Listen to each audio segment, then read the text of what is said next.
কবিতা নতুন উপন্যাস।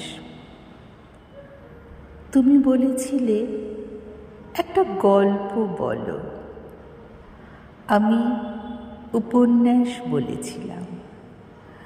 বলতে বলতে রাত দিন পার হয়ে আজও চলছি। আমি একটা নতুন পৃথিবী গড়তে দেখলাম ঈশ্বরকে। তবুও আমার উপন্যাস শেষ হলো না। তুমি ঘুমিয়ে পড়েছ আমার উপন্যাস শুনে।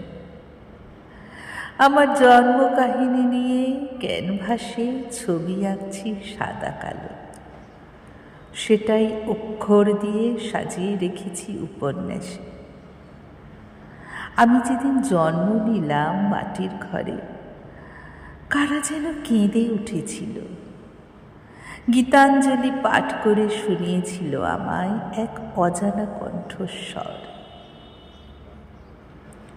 আমি জন্মসূত্রেই কবির সাথে বেঁধেছি ঘর, তবুও আমার অক্ষরগুলো বড় কৃপণ, অর্থের বড় অভাব, বলেছিল সন্ন্যাসী।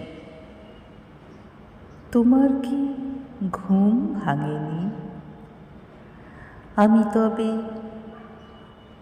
আবার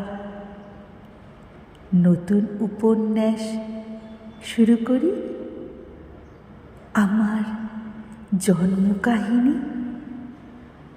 আমি জন্মেই দ্রৌপদীর দুঃখের কথা শুনলাম।